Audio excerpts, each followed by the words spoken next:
Nunca pensé que las palabras «vieja fracasada», gritadas por mi propio hijo, serían el momento en que mi vida daría el giro más extraordinario de mis 68 años. Cuando Martín cambió las cerraduras de la casa donde viví 40 años de matrimonio con Roberto, dejándome únicamente con la herencia de un ático polvoriento mientras él se quedaba con todo lo demás, sentí que mi mundo se desplomaba. Pero lo que encontré escondido bajo esas tablas carcomidas me convertiría en alguien completamente distinto. Mi nombre es Carmen. Tengo 68 años, vivo en Montevideo, y lo que estoy a punto de contar cambió mi vida para siempre. Esta es una historia que te va a impactar tanto como me impactó a mí cuando descubrí la verdad. Pero antes de continuar, asegúrate de estar suscrito al canal y escribe en los comentarios desde dónde estás viendo este video. Nos encanta saber hasta dónde llegan nuestras historias. Todo comenzó 3 meses después del funeral de Roberto. Durante 40 años de matrimonio, yo había sido la costurera del barrio, arreglando vestidos de novia y trajes de primera comunión desde mi pequeño taller en casa. Roberto trabajaba como supervisor en una fábrica textil, y juntos criamos a Martín y Lucía con los valores del esfuerzo y la humildad. Nunca fuimos ricos, pero tampoco nos faltó nada.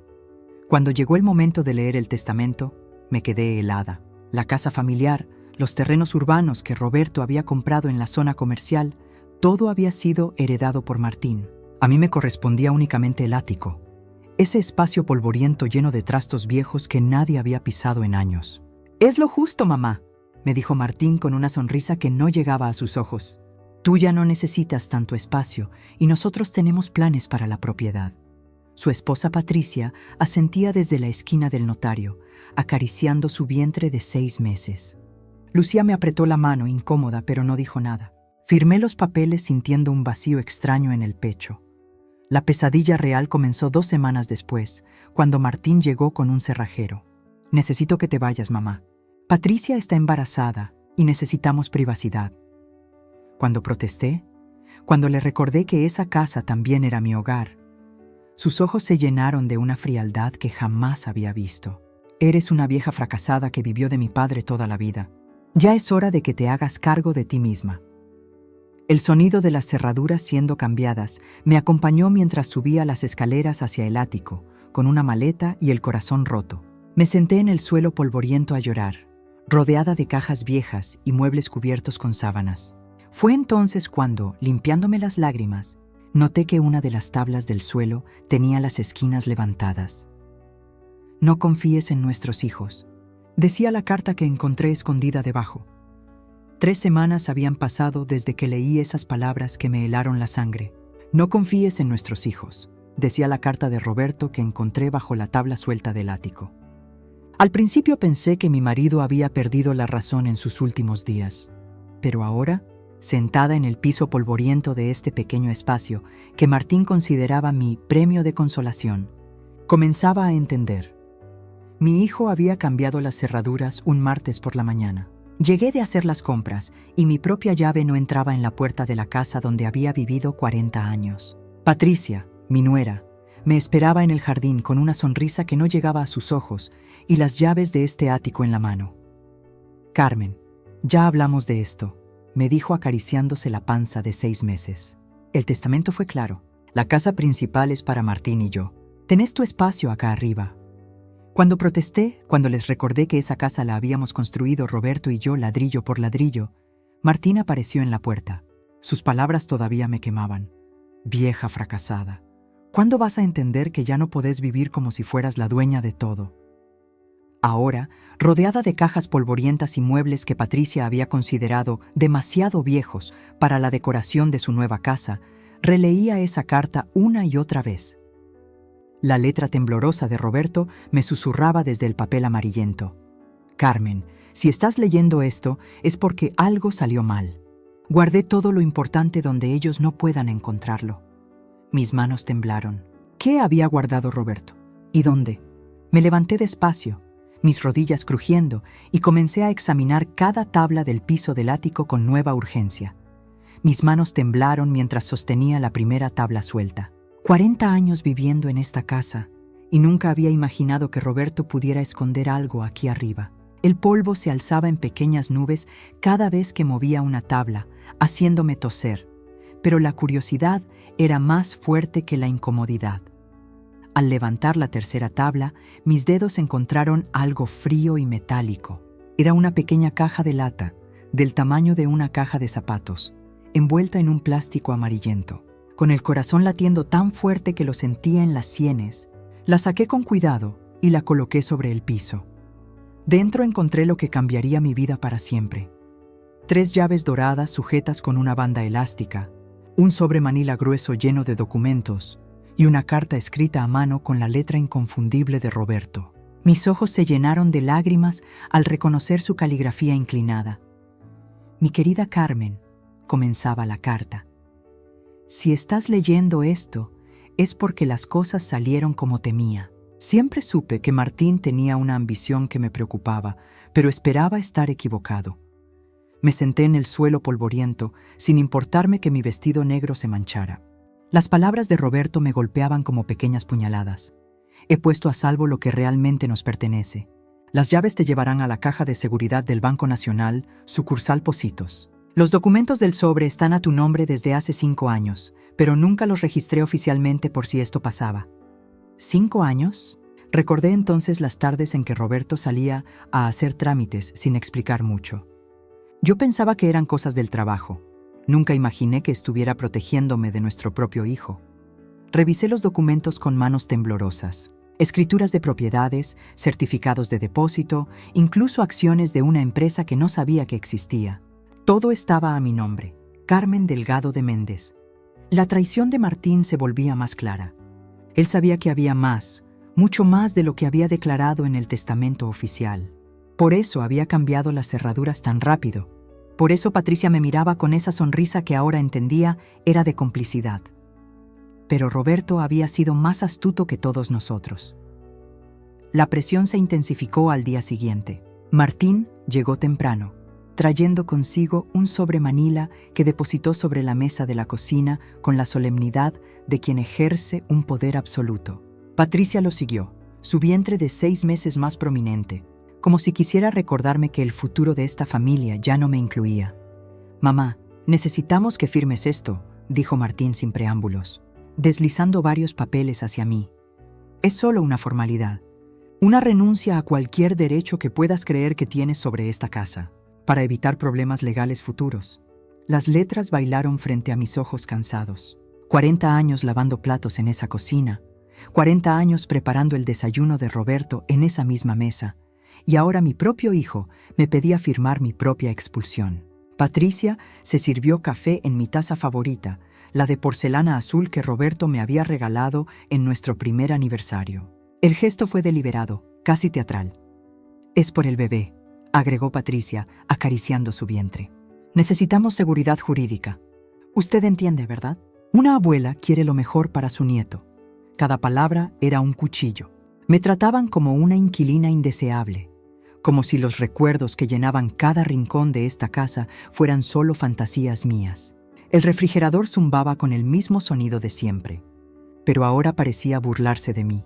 Incluso los objetos familiares se habían vuelto testigos mudos de mi humillación. «No entiendo por qué esto es necesario», murmuré, mi voz apenas audible. «Yo solo quiero... ¿Qué quieres, mamá?» Martín se inclinó hacia mí, su tono cargado de una impaciencia que jamás había usado conmigo antes. ¿Crear problemas? ¿Complicar las cosas cuando ya todo está decidido? La tinta del bolígrafo se sentía fría entre mis dedos temblorosos. Patricia sonrió desde su silla, una sonrisa que ahora reconocía como la expresión de quien ya había ganado.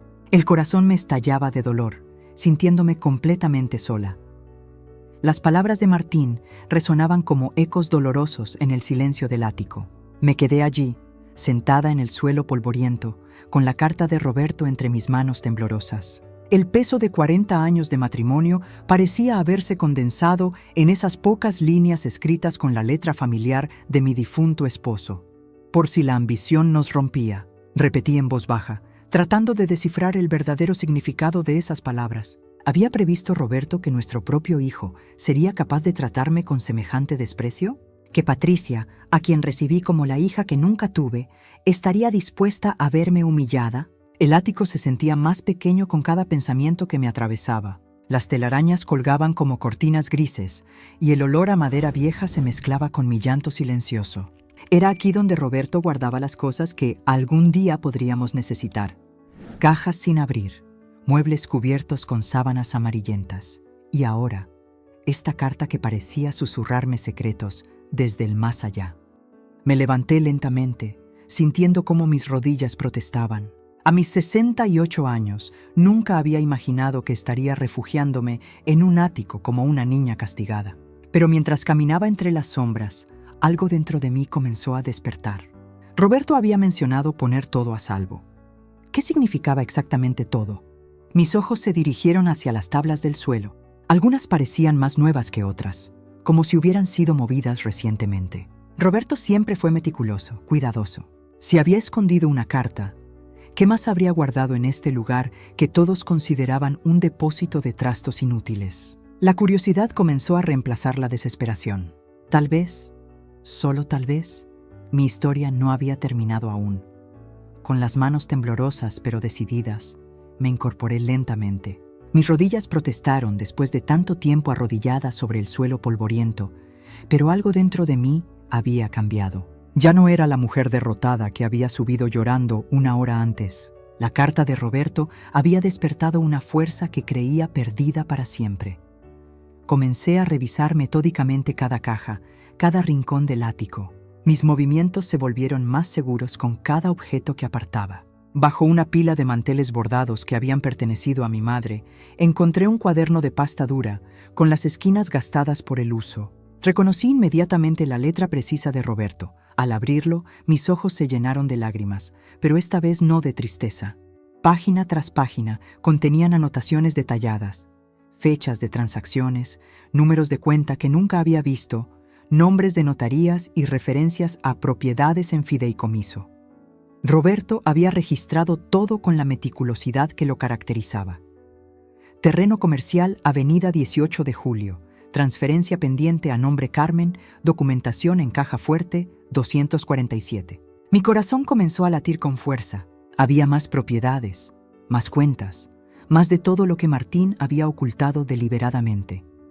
En una página marcada con una cinta roja, encontré algo que me dejó sin aliento. Si algo me pasa, Carmen debe revisar el piso suelto junto a la ventana este. Las llaves están ahí. Ella es más fuerte de lo que cree, solo necesita recordarlo. Me dirigí hacia la ventana este con pasos firmes. Efectivamente, había una tabla que cedía ligeramente bajo la presión. Al levantarla, apareció un pequeño cofre metálico. Dentro, 3 llaves plateadas, cada una marcada con números que coincidían exactamente con los códigos del cuaderno. Por primera vez en meses, sonreí. Roberto no me había abandonado. Me había dado las armas para recuperar lo que era mío. Abajo escuché la voz de Martín hablando por teléfono. Su tono ansioso llegaba hasta el ático. ¿Estás segura de que no ha salido? La vi subir hace rato y está muy callada. Eso me preocupa. ¿Qué harías si tu hijo te traicionara así? Dejé que el silencio se extendiera un momento más antes de regresar a los documentos. La voz ansiosa de Martín desde abajo ya no me perturbaba. Al contrario, me daba una extraña satisfacción saber que mi calma lo inquietaba. Con manos que ya no temblaban, extendí sobre el piso polvoriento los papeles que había encontrado. La primera escritura que examiné detenidamente llevaba fecha del 15 de agosto de 1992.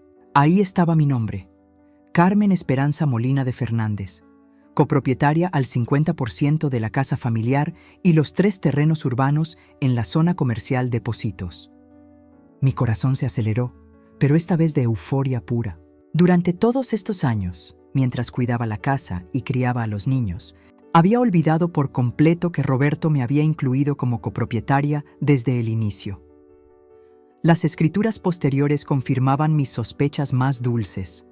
Cada ampliación de los terrenos, cada mejora en la propiedad había sido registrada manteniendo mi condición de copropietaria. Los números bailaban ante mis ojos como promesas cumplidas. El terreno de la esquina, valuado en $250,000 según la última tasación. El local comercial que alquilábamos, generando ingresos mensuales que ahora comprendía, me pertenecían por derecho propio.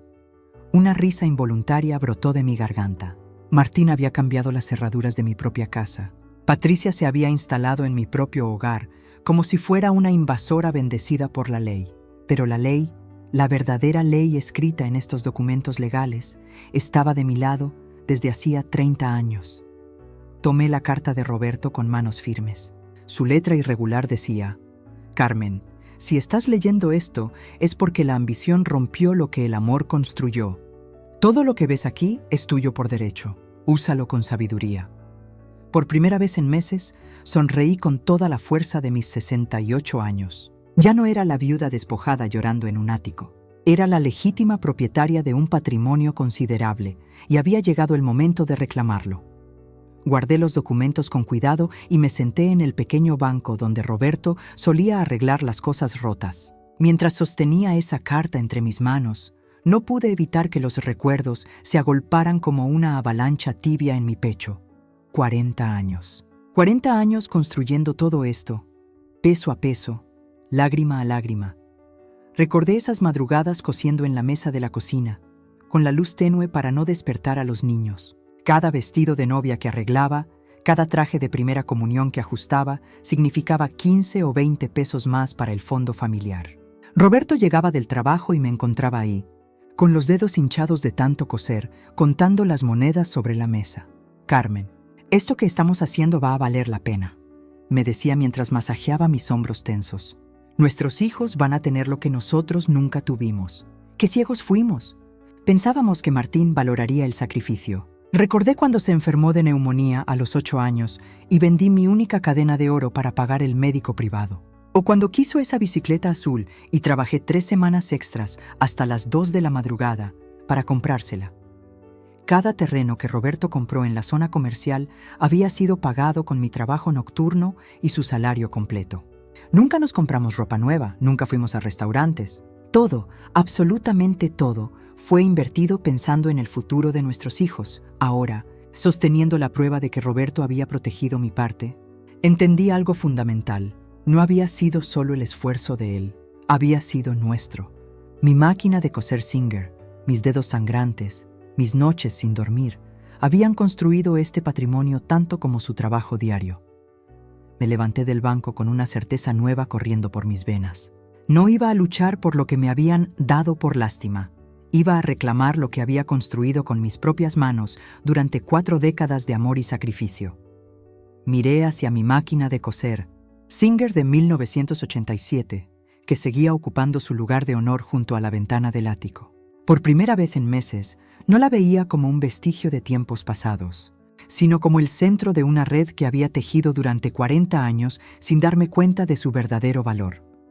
Saqué mi vieja agenda telefónica, esa libreta gastada donde había anotado los números de cada cliente. Pasé las páginas amarillentas leyendo nombres que representaban mucho más que simples encargos de costura. María Elena, cuyo vestido de novia había salvado 3 días antes de su boda cuando la modista original la abandonó. Ahora era jueza del Tribunal de Familia. Susana, para quien había confeccionado 20 trajes durante su carrera como abogada. Carmen Rosa, directora del Registro Civil, cuyos 3 hijos llevaron mis creaciones en sus primeras comuniones. No eran solo clientas, eran mujeres que habían confiado en mis manos sus momentos más importantes, que habían llorado en mi pequeño taller mientras les ajustaba dobladillos y les escuchaba sus penas. Yo había sido confidente, consoladora, testigo silenciosa de sus transformaciones. Y ellas, sin saberlo, se habían convertido en mi red de apoyo más poderosa. Recordé las tardes de café después de las pruebas, cuando hablábamos de todo, de maridos infieles, de hijos ingratos, de herencias disputadas. ¿Cuántas veces había escuchado historias similares a la mía? ¿Cuántos consejos había dado y recibido? Estas mujeres sabían lo que era luchar, sabían lo que significaba ser subestimada. Tomé el teléfono y marqué el primer número. La voz familiar de María Elena se llenó de cariño cuando reconoció la mía. No necesité explicar mucho. Las mujeres como nosotras entendemos el dolor ajeno al primer suspiro. Cuando le conté sobre los documentos encontrados, su tono profesional se mezcló con una indignación maternal que me llenó de fuerza. Carmen, mañana mismo vienes a mi oficina y trae todo lo que encontraste. Mientras colgaba, sentí algo que no experimentaba desde la muerte de Roberto: la certeza absoluta de que tenía un ejército silencioso listo para marchar conmigo hacia la justicia. La noche pasó en un torbellino de pensamientos que se arremolinaban como hojas secas en mi cabeza. Con los documentos esparcidos sobre la mesa de la cocina, los organicé una y otra vez, sintiendo cómo cada papel era un soldado en la batalla que estaba por librar. La carta de Roberto me había dado más que pruebas. Me había devuelto la dignidad que creí perdida para siempre.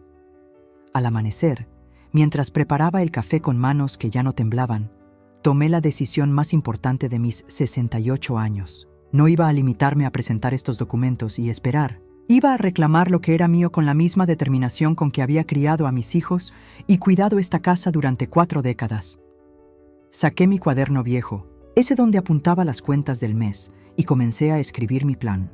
Primera parada, el escritorio de María Elena, donde confirmaríamos cada documento. Segunda parada, el banco, para verificar las cuentas que Roberto había abierto a mi nombre. Tercera parada, el registro de la propiedad, para presentar esas escrituras que mi hijo creía inexistentes. Pero lo más importante era el cuarto paso, la reunión familiar que yo iba a convocar. No esperaría a que Martín decidiera cuándo podía ver a mis nietos. Esta vez sería en mis términos, en mi territorio recién recuperado. Guardé los documentos originales en mi cartera y las copias en el ático, en el mismo escondite donde Roberto los había dejado. Mientras cerraba ese compartimento secreto, susurré: «Gracias, amor mío. Ahora entiendo por qué me dejaste el ático. No era lo que menos valía, era donde guardaste lo que más importaba». Me puse mi mejor vestido, ese azul marino que Roberto siempre decía que realzaba mis ojos, y me miré al espejo. La mujer que me devolvía la mirada ya no era la misma que había llorado en estas tablas hace apenas unos días. Esta mujer tenía un brillo diferente, una postura más erguida. Bajé las escaleras del ático con pasos firmes, cada uno marcando el ritmo de mi nueva marcha. No iba solo a recuperar mis bienes, iba a recuperar mi lugar en esta familia, y esta vez nadie me lo iba a quitar. La mañana siguiente desperté con una claridad mental que no había sentido en meses. Preparé café cargado y llamé a mi abogado, el doctor Fernández, quien había sido amigo de Roberto por décadas. También contacté a mis 2 amigas más cercanas del barrio, Marta, que había sido testigo de toda mi situación, y Elena, cuyo hijo también era abogado. A las 10 en punto, mi pequeño taller de costura se había convertido en una sala de estrategia. Las máquinas de coser quedaron en silencio mientras extendía sobre la mesa de trabajo todos los documentos que había encontrado en el ático. El doctor Fernández examinó cada papel con lupa, mientras mis amigas me flanqueaban como guardianas. «Carmen, esto es extraordinario», murmuró el abogado, sosteniendo la escritura original. «Roberto realmente te protegió. Esta propiedad comercial vale al menos $400,000 al precio actual del mercado». Sus palabras resonaron en el taller como campanas de liberación. Marta tomó mi mano mientras yo relataba cada detalle del descubrimiento. «Siempre supe que Roberto era más astuto de lo que aparentaba», susurró. Elena asintió, recordándome que había notado cómo Martín había cambiado después del funeral, volviéndose más arrogante y controlador. El doctor Fernández trazó nuestro plan meticulosamente. Primero, registraremos estas escrituras mañana mismo. Segundo, contactaré a Martín para una reunión familiar informal el viernes. Él no puede sospechar nada hasta que tengamos toda la documentación legal en orden. Sus ojos brillaban con la satisfacción de quien había encontrado una causa justa. Durante las siguientes 2 horas, repasamos cada detalle. Yo tomaría fotografías de todos los documentos como respaldo. Elena se encargaría de estar presente como testigo en la reunión familiar. Marta investigaría discretamente las finanzas de Martín a través de sus contactos en el banco. Me senté en mi silla de costura, observando a estas personas que habían acudido sin dudarlo a apoyarme. Por primera vez en meses, no me sentía sola. Tenía un ejército de lealtades construidas a través de décadas de amistad genuina y respeto mutuo. ¿Están seguros de que quieren involucrarse en esto? Y les pregunté, aunque ya conocía la respuesta. Las sonrisas determinadas que recibí me confirmaron que no estaba librando esta batalla sola. El doctor Fernández guardó los documentos en su maletín blindado. «Carmen, mañana recuperas oficialmente tu patrimonio». El viernes, Martín descubre que subestimó gravemente a su madre. Cuando se fueron, permanecí en mi taller, rodeada del aroma familiar de las telas y el hilo. Todo estaba meticulosamente planificado. A la mañana siguiente, me desperté sin la pesadilla recurrente que había marcado mis últimos meses. Por primera vez en mucho tiempo, sentía una claridad absoluta sobre lo que debía hacer. Me vestí con mi mejor conjunto azul marino, el mismo que había usado para el funeral de Roberto, y tomé el maletín de cuero que había comprado específicamente para guardar todos los documentos. Cada papel estaba organizado en carpetas marcadas: escrituras, transferencias bancarias, el codicilo, las fotografías del escondite y las copias certificadas que había obtenido del notario. Caminé las 6 cuadras hasta la casa familiar con pasos firmes, sintiendo el peso del maletín como un ancla que me daba estabilidad. El jardín que yo había cuidado durante 40 años estaba descuidado, con las rosas que Roberto me había regalado marchitándose sin agua. La pintura de la puerta principal se descascaraba, algo que jamás había permitido cuando era mi hogar. Toqué el timbre con decisión. Escuché pasos apresurados y la voz de Patricia diciéndole a alguien que se quedara en la cocina. Cuando Martín abrió la puerta, su expresión cambió inmediatamente. Ya no era la mujer quebrada que había llorado en el ático 3 meses atrás. Mi espalda estaba erguida, mi mirada firme, y el maletín en mi mano derecha hablaba por sí solo. «Hola, hijo», le dije con una sonrisa serena que lo desconcertó completamente. «Necesitamos hablar sobre algunos documentos que encontré. Documentos que tu padre dejó específicamente para mí». Su rostro se puso pálido. Patricia apareció detrás de él, secándose las manos en un delantal que reconocí como el mío, y su expresión de seguridad se transformó en preocupación cuando vio mi presencia tranquila y determinada. «No sé de qué hablas», murmuró Martín, pero su voz tembló ligeramente. Levanté el maletín y lo coloqué suavemente sobre la mesa del jardín, abriéndolo con movimientos precisos. Los documentos estaban perfectamente ordenados, y pude ver cómo sus ojos se fijaban en los sellos oficiales y las firmas que reconocían inmediatamente. «Tu padre era más previsor de lo que imaginabas», dije con calma, disfrutando cada palabra. Y resultó que conocía muy bien a su familia. Martín escuchaba en silencio, claramente preocupado por el giro inesperado. El silencio se hizo tan denso que podía escuchar el latido acelerado de sus corazones. Martín miraba los documentos como si fueran serpientes venenosas, mientras Patricia se aferraba a su brazo con los nudillos blancos. «Mamá, esto tiene que ser un error», balbuceó mi hijo, su voz perdiendo toda la autoridad que había mostrado cuando me cambió las cerraduras. «Papá jamás habría qué». Interrumpí con calma, desplegando la escritura que lo nombraba a él como heredero únicamente de la mitad de los terrenos comerciales. ¿Jamás habría previsto que su propio hijo me echaría de mi casa 3 meses después de su funeral? Patricia se puso de pie bruscamente, su vientre de 6 meses prominente bajo el vestido negro que aún llevaba por luto. «Carmen, usted está confundida. Los documentos del testamento fueron claros. Nosotros los vimos. Vieron lo que mi esposo quiso que vieran», repliqué, sacando la carta manuscrita de Roberto. «Pero también dejó esto para el momento exacto en que ustedes me demostraran quiénes eran realmente». Con voz firme, comencé a leer: «Si estás leyendo esta carta, Carmen querida, significa que la ambición rompió a nuestra familia tal como temía. Los documentos que tienes en tus manos prueban que la casa donde vivimos 40 años siempre estuvo a tu nombre. Los terrenos están divididos igualmente entre nuestros 3 hijos, no solo para Martín como dice el testamento público». Martín se desplomó en la silla. «Pero el notario dijo...». «El notario leyó el testamento que tu padre registró públicamente», continué, disfrutando ver cómo la arrogancia se desvanecía de sus rostros. «Pero existía otro documento, un codicilo privado que solo se activaría si alguien intentaba despojarme de mi hogar». Patricia comenzó a llorar, pero ya no me conmovían sus lágrimas. Durante semanas había soportado sus comentarios despectivos sobre cómo una mujer sola no necesita tanto espacio. «También está esto», agregué, mostrando los recibos de transferencia. «Durante los últimos 5 años de su vida, tu padre vendió 2 de los terrenos comerciales. El dinero está en una cuenta a mi nombre que ustedes desconocían». La habitación parecía achicarse alrededor de ellos. La transformación era extraordinaria. De los dueños soberbios que me habían echado, Ahora eran dos personas acorraladas enfrentando la realidad de sus propias acciones. Martín intentó recuperar la compostura. «Mamá, podemos arreglar esto en familia, no es necesario». ¿Arreglar? Mi voz adquirió un filo que yo misma desconocía. ¿Cómo arreglaste las cerraduras de mi casa? En ese momento, el teléfono que había dejado grabando en la mesa emitió un pequeño sonido. Sus ojos se fijaron en el dispositivo mientras una sonrisa lenta se dibujaba en mi rostro. Ya tenía todo lo que necesitaba para la siguiente fase de mi plan. Al día siguiente, convoqué una reunión en la sala principal de MI Casa. Sí, había recuperado el acceso usando las escrituras originales que Roberto había guardado tan cuidadosamente.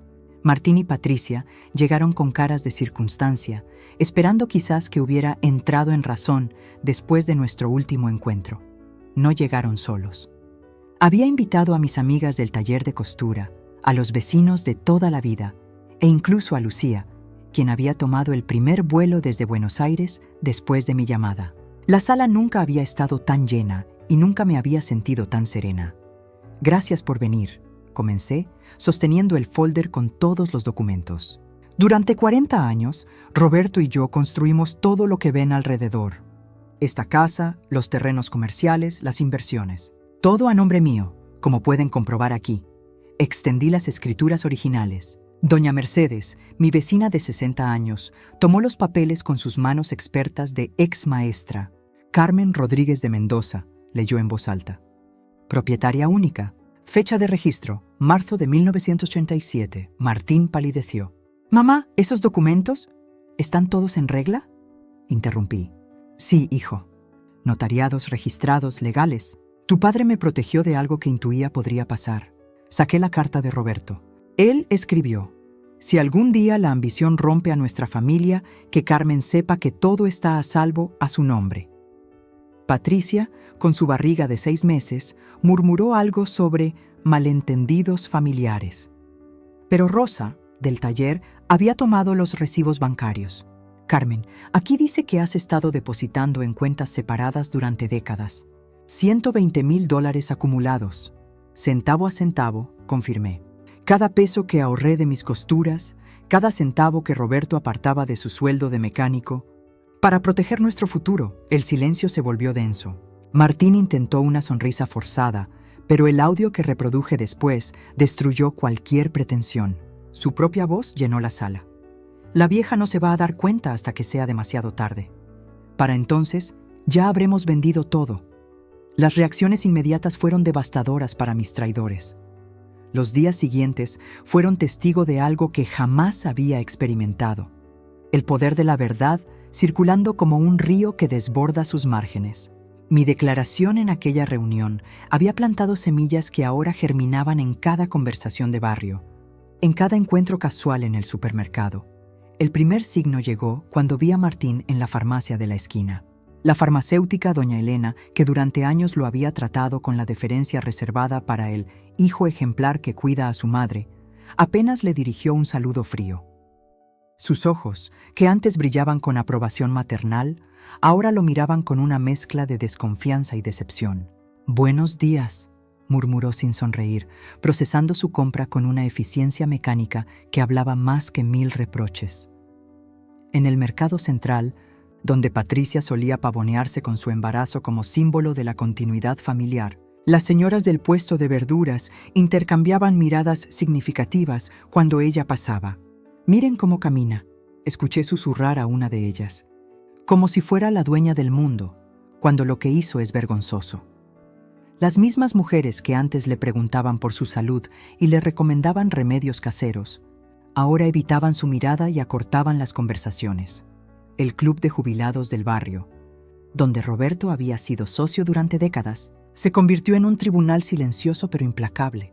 Los amigos de mi difunto esposo, esos hombres que conocían nuestra historia desde los primeros días, habían comenzado a reconstruir los hechos con la nueva información. «Siempre supe que algo no cuadraba», comentó don Carlos, el antiguo compañero de dominó de Roberto.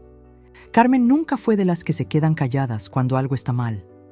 La iglesia del barrio, donde nuestra familia había sido pilar durante generaciones, se había convertido en el epicentro de los murmullos. Después de la misa dominical, los corrillos se formaban naturalmente y el tema siempre derivaba hacia lo que pasó con la familia de Roberto. Las señoras que participaban en las novenas recordaban mis colaboraciones silenciosas, mis donaciones anónimas, mi presencia constante en los momentos difíciles de la comunidad. Patricia comenzó a experimentar el aislamiento de manera más directa. En el consultorio ginecológico, donde antes las otras embarazadas la incluían naturalmente en sus conversaciones, ahora enfrentaba silencios incómodos. Una tarde, al salir de su control médico, escuché como una joven madre comentaba: «Qué triste debe ser para esa criatura nacer en medio de tanto escándalo familiar». Martín intentó mantener sus rutinas habituales, pero cada espacio social se había vuelto minado. En el banco donde manejaba nuestras cuentas familiares durante la sucesión, los empleados que antes lo trataban como heredero legítimo, ahora procesaban sus transacciones con una formalidad distante. «Necesito verificar algunos documentos», le decía la gerente con una sonrisa que no alcanzaba sus ojos.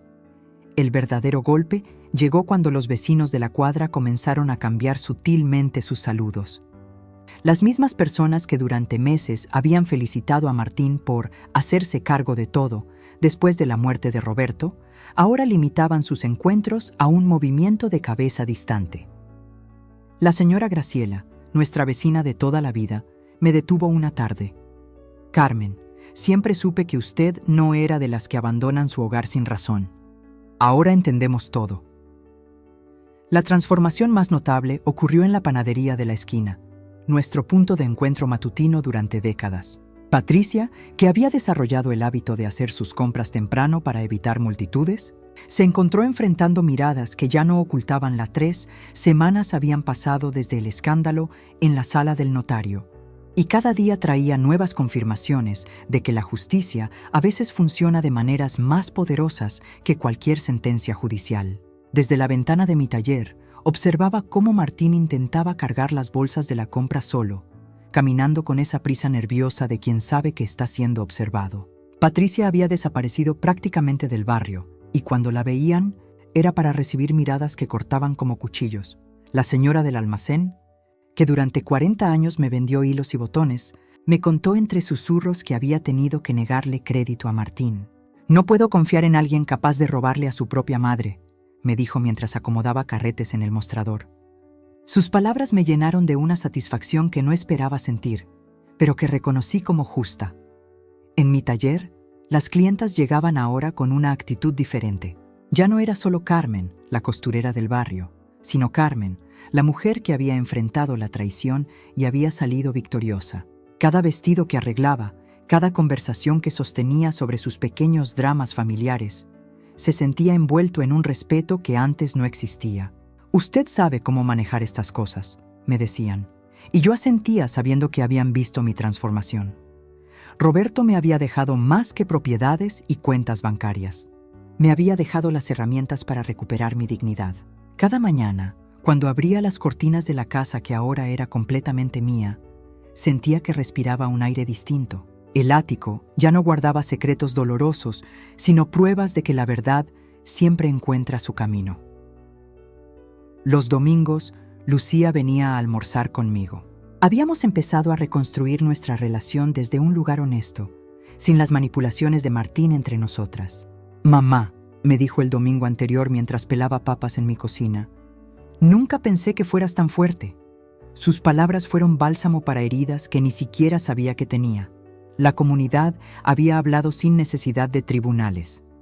Martín y Patricia vivían ahora en el aislamiento que habían intentado imponerme a mí, mientras yo descubría que el amor verdadero y la verdad protegen siempre a quienes viven con dignidad. Si esta historia te recordó tu propia fuerza interior, sabes que nunca es tarde para reclamar tu lugar en el mundo. Los meses siguientes trajeron algo que jamás esperé: respeto. No el respeto fingido que me tenían cuando era la señora de Roberto, sino algo genuino y profundo. Las mujeres del barrio comenzaron a verme con otros ojos después de lo que había pasado en el juzgado. La noticia se extendió como el humo de las parrillas dominicales, y pronto mi pequeño taller se convirtió en algo más que un lugar donde arreglar dobladillos. «Carmen», me dijeron una mañana, necesitamos hablar contigo. Era María, la vecina de 3 cuadras, con los ojos hinchados y las manos temblorosas. Su hijo había empezado a presionarla para vender la casa familiar y mudarse a un geriátrico. La historia me resultó dolorosamente familiar. Mientras cosía el ruedo de un vestido, le expliqué cómo había documentado cada conversación, cada papel, cada amenaza sutil. No era la única. Semana tras semana llegaban más mujeres, algunas con problemas de herencias, otras con hijos que las trataban como estorbos, varias con nueras que las manipulaban. Mi mesa de la cocina, donde antes lloraba en silencio, se transformó en el centro de reuniones improvisadas donde compartíamos estrategias y nos dábamos fuerzas mutuamente. El cambio era palpable. Cuando caminaba por el mercado, los comerciantes me saludaban con una sonrisa distinta. «Doña Carmen, usted que sabe de estas cosas», me decían. La costurera invisible del barrio había desaparecido. En su lugar quedó una mujer que había demostrado que la edad no es sinónimo de vulnerabilidad. Una tarde, mientras organizaba los hilos por colores, sonó el teléfono. Era Lucía. Mi hija, que había permanecido en silencio durante todo el proceso legal, finalmente quería hablar. Su voz sonaba diferente, cargada de algo que no había escuchado en años. «Mamá», dijo simplemente, «¿podemos vernos?» Nos encontramos en el café de la plaza, el mismo donde Roberto me llevaba los domingos después de misa durante 40 años. Lucía llegó puntual, algo nerviosa, con las manos entrelazadas sobre la mesa. La observé en silencio por un momento. Mi hija había heredado mis ojos oscuros, pero en ellos vi algo que no esperaba encontrar: respeto. «Mamá, necesito pedirte perdón», comenzó, su voz temblando ligeramente. «Durante todo este tiempo pensé que eras frágil, que necesitabas protección». Sus palabras me sorprendieron. Cuando vi cómo manejaste todo, cómo recuperaste lo que era tuyo, me di cuenta de que nunca te conocí realmente. Le conté entonces sobre las noches en vela cosiendo para pagar sus estudios, sobre los ahorros secretos que guardé durante décadas, sobre las decisiones difíciles que tomé sin consultarle a nadie porque era necesario proteger a la familia. Lucía escuchó con los ojos húmedos, comprendiendo por primera vez la mujer que había criado junto a su padre. «A partir de ahora», le dije con firmeza, «estableceremos nuevas reglas. Ya no soy la abuela silenciosa que acepta todo sin protestar. Soy Carmen, una mujer de 68 años que sabe exactamente quién es y qué vale». Ella asintió, y por primera vez en años vi admiración genuina en su mirada. Patricia apareció en el café media hora después, visiblemente incómoda. Su embarazo estaba más avanzado, pero su actitud había cambiado por completo. Se acercó a nuestra mesa con humildad que antes nunca había mostrado. «Señora Carmen», murmuró, «quería disculparme por mi comportamiento. No sabía...» «Ahora lo sabes», la interrumpí con serenidad. «Y eso es lo que importa. Pero las cosas van a ser diferentes. Si quieren formar parte de esta familia, será bajo mis términos, con respeto mutuo y transparencia total. Establecimos límites claros, visitas acordadas previamente, decisiones familiares consultadas conmigo y, sobre todo, reconocimiento de mi lugar como matriarca de esta familia. Las nuevas dinámicas estaban tomando forma y todos comprendían que el poder había regresado a donde siempre debió estar. Los meses que siguieron fueron testigos de transformaciones que nadie pudo haber previsto. Desde mi nuevo lugar como matriarca reconocida, observé cómo cada miembro de nuestra familia enfrentaba las consecuencias de sus decisiones pasadas. Martín y Patricia se mudaron a un pequeño apartamento en los suburbios de Montevideo. La comunidad del barrio los recibió con frialdad después de que los detalles del caso se volvieran de conocimiento público. Patricia, ahora madre de una niña de 6 meses, luchaba por mantener la compostura mientras enfrentaba las miradas de desaprobación en el supermercado y la farmacia. Martín había conseguido trabajo como vendedor en una empresa de seguros, ganando apenas la mitad de lo que esperaba vivir sin trabajar de mi herencia. Los vecinos susurraban cuando los veían pasar. Y más de una vez escuché comentarios como: «Esos son los que trataron de robarle a la viejita». Lucía, por el contrario, se convirtió en mi brazo derecho y confidente. Cada domingo llegaba temprano para ayudarme con el almuerzo familiar, y durante esos momentos íntimos en la cocina me pedía perdón una y otra vez por no haber defendido mi lugar desde el principio. «Mamá, Tenía miedo de quedarme sola si confrontaba a Martín, me confesó mientras pelábamos papas. Pero ahora entiendo que el verdadero valor está en defender lo que es justo, sin importar las consecuencias. Su transformación era evidente. Había dejado de ser la hija que buscaba aprobación para convertirse en una mujer que defendía sus principios.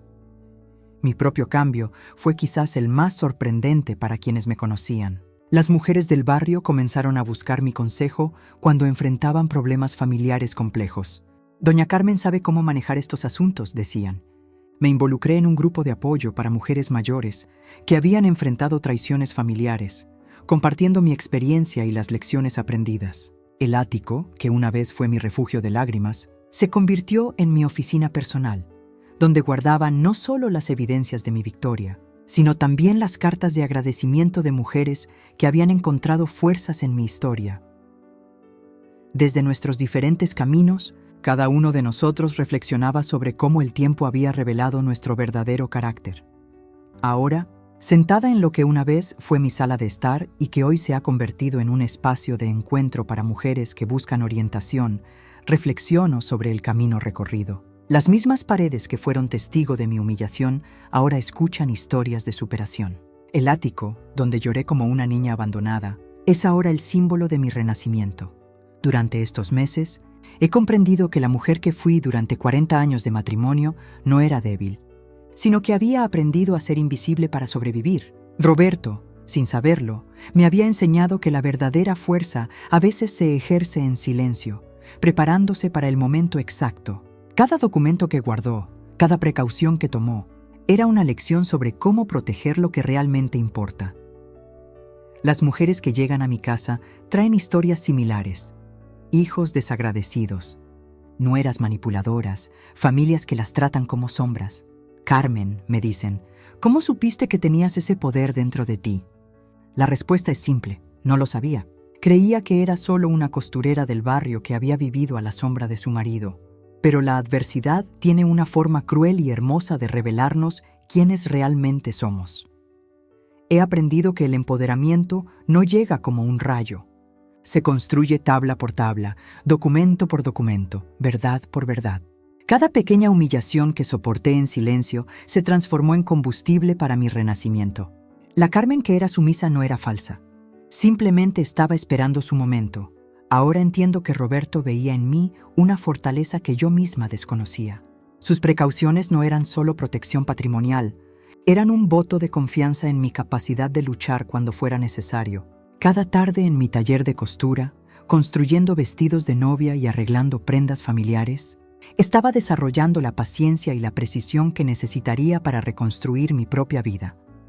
La transformación más profunda no fue recuperar mi casa, fue recuperar mi voz. Esa voz que había acallado por décadas para mantener la paz familiar, que había susurrado disculpas por ocupar espacio, que había pedido permiso para existir en mi propio hogar. Hoy, cuando me levanto cada mañana en mi casa, no en el ático polvoriento que Martín quería que fuera mi destino, siento una responsabilidad que va más allá de mi propia historia. La fuerza que descubrí bajo aquella tabla suelta no era solo mía. Era el eco de miles de mujeres que han sido subestimadas, relegadas, tratadas como muebles en sus propias vidas. Por eso acepto las invitaciones para hablar en círculos de apoyo, en centros comunitarios, en cualquier lugar donde haya mujeres que necesiten escuchar que no están solas. Esta tarde, frente a 12 mujeres de diferentes edades, comparto lo que aprendí. Que el verdadero poder no está en los documentos escondidos ni en las cuentas bancarias secretas, sino en el momento exacto cuando decidimos que ya no seremos invisibles. El día que mi hijo me gritó, vieja fracasada, y cambió las cerraduras, les digo, no imaginaba que esas palabras serían el empujón final hacia mi libertad. A veces necesitamos tocar fondo para descubrir que tenemos alas. Veo en sus rostros el reflejo de mis propias lágrimas pasadas. La mujer de 50 años que cuida sola a su madre con demencia. La de 60 que descubrió que su hermano vendió la casa familiar sin consultarle. La más joven, de apenas 40, cuya nuera la trata como una extraña en su propio hogar. No se trata de venganza, continuó, se trata de reclamar nuestro lugar. De entender que décadas de silencio no nos hicieron más sabias, nos hicieron más pequeñas. Pero nunca es tarde para crecer de nuevo. Les cuento sobre mi taller de costura, sobre cómo cada puntada que di durante 40 años me preparaba para reconstruir mi vida con la misma paciencia y precisión. Les hablo del respeto que ahora veo en los ojos de Lucía, de cómo Patricia me pide consejos sobre la crianza, de cómo incluso Martín ha aprendido a bajar la voz cuando me habla. Dentro de cada una de ustedes hay una fuerza esperando el momento correcto para emerger. No permitan que nadie les diga que es demasiado tarde para reclamarla. Cuando termino, sus rostros han cambiado. Ya no veo víctimas. Veo guerreras despertando. Si esta historia despertó algo en ti, si reconoces tu propia fuerza en estas líneas, dale like, comparte tu experiencia en los comentarios y suscríbete para más historias de mujeres que decidieron brillar.